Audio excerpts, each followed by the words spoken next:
Baiklah, bismillahirrahmanirrahim. Assalamualaikum warahmatullahi wabarakatuh. Perkenalkan, saya Barka Al-Ghifari dengan nomor induk mahasiswa 1920202118.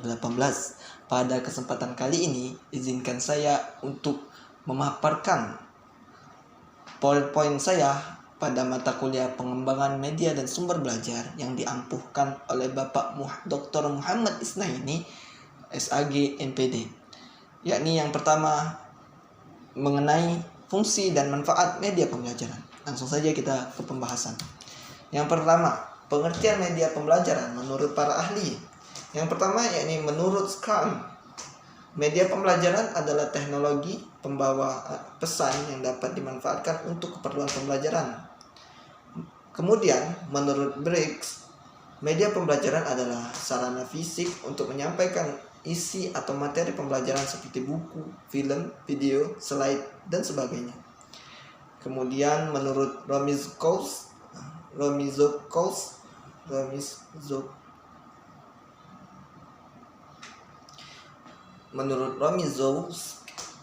media pembelajaran adalah media yang efektif untuk melaksanakan proses pengajaran yang dirancang dengan baik.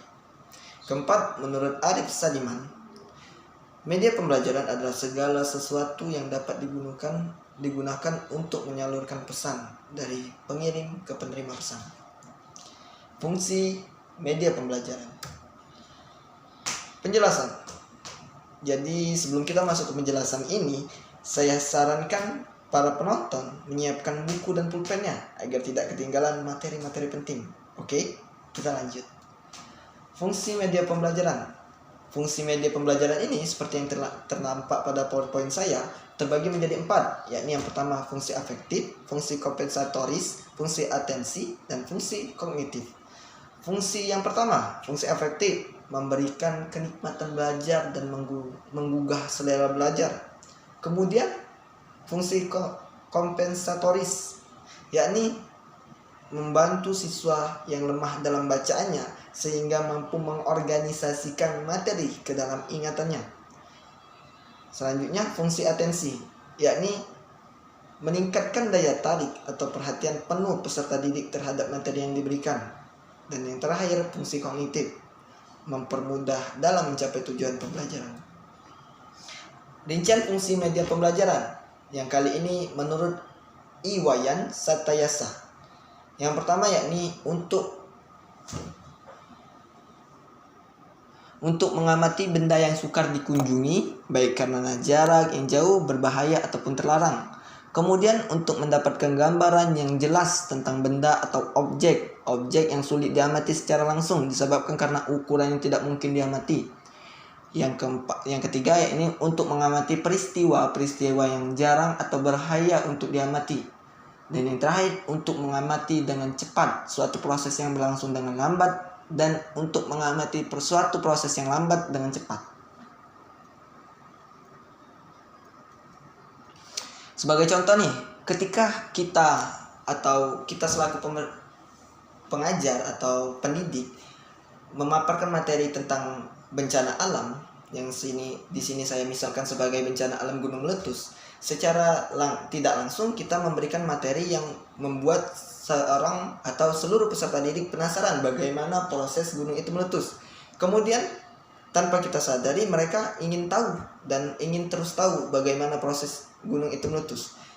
Nah, pada kasus kali ini tidak mungkin kita untuk membawa mereka langsung terjun ke gunung yang meletus ataupun langsung mengamati secara detail gunung yang meletus.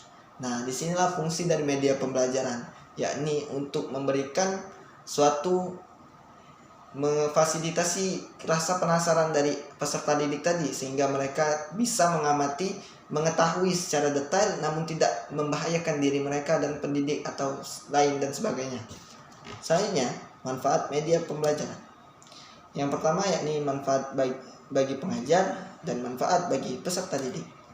Manfaat bagi pengajar, memberikan pedoman arah untuk mencapai tujuan. Yang kedua, memberikan kerangka sistematis dalam mengajar peserta didik. Yang ketiga, memudahkan kendali pengajar terhadap materi pembelajaran. Yang keempat, menjelaskan struktur dan urutan pengajar secara baik. Yang kelima, membangkitkan rasa percaya diri seorang pengajar. Manfaat bagi peserta didik, yakni untuk memberikan struktur materi yang tersusun sehingga memudahkan peserta didik dalam proses mengajar belajar, untuk memberikan situasi belajar yang nyaman tanpa tekanan, dan untuk memberikan peserta didik menjadi nyaman dalam proses belajar mengajar berlangsung sehingga terciptalah tujuan pembelajaran. Kesimpulan, manfaat dan fungsi media pembelajaran.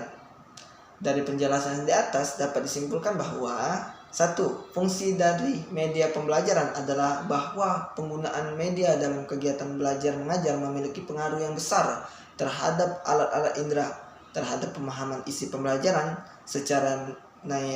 Secara nalar dapat dikemukakan bahwa dengan penggunaan media akan lebih menjamin terjadinya pemahaman yang lebih baik pada siswa.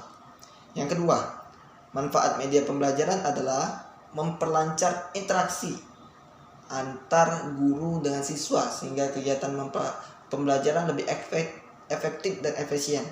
Yang ketiga, tujuan media pembelajaran adalah meningkatkan efektivitas dan efisiensi dalam kegiatan belajar mengajar sehingga motivasi belajar siswa, memberikan variasi metode pembelajaran, dan meningkatkan aktivitas siswa dalam kegiatan belajar mengajar.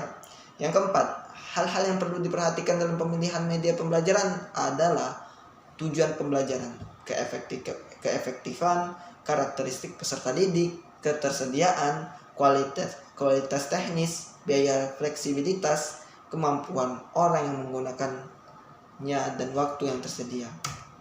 Terima kasih. Semoga nyaman dengan penyampaian materi ini. Maaf bila ada salah kata. Kepada Allah mari sama-sama kita memohon ampun. Saya Barka Al-Ghifari pamit undur diri. Wallahul muwaffiq ila aqwamit thoriq. Wassalamualaikum warahmatullahi wabarakatuh.